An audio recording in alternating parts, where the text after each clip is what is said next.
السلام علیکم ورحمۃ اللہ وبرکاتہ۔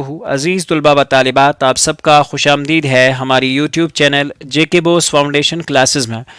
پیارے بچوں، آج کے اس ویڈیو میں ہم بات کریں گے نظم قبر کی تشریح کے بارے میں۔ امید کرتے ہیں کہ اس سے پہلے جو بھی ویڈیوز اپلوڈڈ ہیں ان کا جو نوٹیفیکیشن ہے آپ تک پہنچتا ہوگا، اور آپ ان ویڈیو کو بہت پیار بھی دے رہے ہیں، یہ ساری چیزیں بھی ہمیں معلوم ہیں۔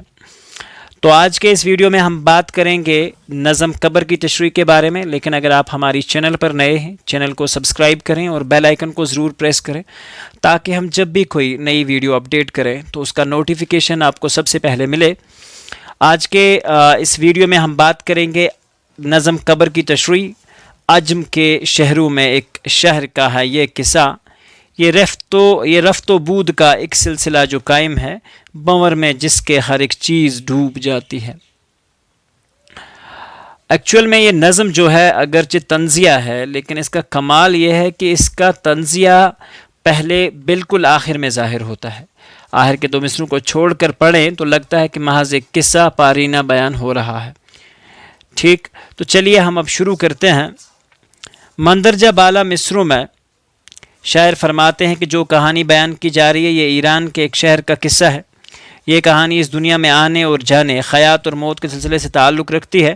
یہ سلسلہ ایک ایسا بنور ہے جس میں ہر ایک زندہ چیز ڈوب کر غائب ہو جاتی ہے۔ سنا ہے اس قصے میں کسی قصبے کا رئیس بڑا، پھنسا کچھ ایسا کوئی چال کار گر نہ ہوئی۔ کہتے ہیں کہ ایران کے کسی قصبے کا کوئی بہت ہی بڑا رئیس موت کے پھیلائے ہوئے اس جال میں ایسا پھنسا کہ اس کی کوئی ترکیب کام نہ آئی۔ ہر ایک طبی مد، ہر دعا، علاج غرض، وہ سب جو قبضہ انسان و ممکنات میں تھا۔ شاعر فرماتے ہیں کہ اس رئیس نے ہر ایک طریقہ آزمایا، غرض دوا ہو، علاج ہو یا کچھ اور انسان کے بس میں تھا، سب کچھ کیا۔ تمام مسیحا قریب و دور جو تھے طلب کیے گئے، سب کو زر کثیر دیا۔ تمام طبیب، حکیم، ڈاکٹر، چاہے وہ دور کے تھے یا نزدیک کے، بلائے گئے علاج کی خاطر، لیکن انہیں کافی دن و دولت سے نوازا گیا، یعنی پیسے کی پرواہ نہ کرتے تھے۔ کافی علاج و معالجے کا انتظام کیا۔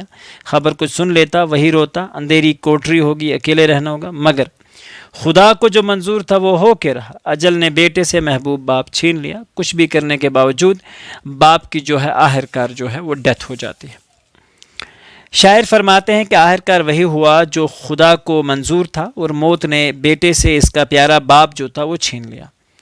خبر یہ پھیل گئی دور پاس پل بھر میں، ہر ایک روتا تھا زارو قطار سن کر، پسر کے بین کا دل پر اثر شدید ہوا۔ ان مصروں میں شاعر فرماتے ہیں کہ رشید کے مرنے کی خبر دور نزدیک ہر جگہ پھیل گئی، اور جو آدمی خبر کو سنتا روتا ہی رہتا تھا، اور ہر ایک کے دل پر بیٹے کے ماتم کرنے کا جو شدید اثر تھا وہ ہوا۔ وہ سونا پیٹ کے کہتا تھا بار بار پدر، چلے ہو ایسی جگہ چھوڑ کر ہم سب کو، جہاں نہ دوست نہ ہمدم نہ کوئی مؤنس ہے۔ شاعر فرماتے ہیں کہ اس کا رئیس بیٹا سینہ پیٹ کے بارے میں کہتا ہے کہ میرے پیارے والد، آپ ہم سب کو چھوڑ کر ایسی جگہ روانہ ہو رہے ہو جہاں نہ کوئی دوست ہوگا، نہ کوئی پیارا ساتھی ہوگا، نہ کوئی ہمدرد ہوگا۔ وہاں اندھیری کوٹری ہوگی، اکیلے ہی رہنا ہوگا۔ نہ کھانا پینا جہاں ہے، نہ روشنی کا گزر، وہاں پہ جیسی بھی گزرے گی خود ہی سہنا ہے۔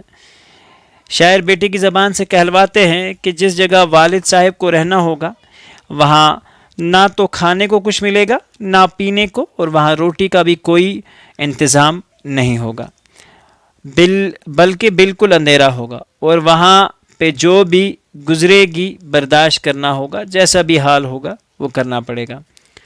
ہر ایک چیز کو ترسو گے ہائے ہائے، وہاں کوئی مدد کو نہ آئے گا، ایسی دنیا ہے۔ بیٹا باپ سے کہتا ہے کہ جہاں آپ کو رہنا ہے یعنی قبر، وہاں ہر ایک چیز کے لیے ترسنا ہی ہوگا، اور وہ دنیا یہی ہے کہ کوئی بھی وہاں مدد کرنے کے لیے نہیں آئے گا۔ غریب بھی کوئی شامل تھا اس جنازے میں، اور اپنے نور نظر کو بھی ساتھ لایا تھا۔ ایک جنازے میں کوئی غریب بھی شامل تھا اور وہ اپنے بیٹے کو بھی ساتھ لے کر آیا تھا۔ سنی جو آہ و بکا، اس نے کچھ نہیں سمجھا، پلٹ کے باپ سے پوچھا بہت ہی سادگی سے، ہمارے گھر لیے جاتے ہیں کیا انہیں بابا؟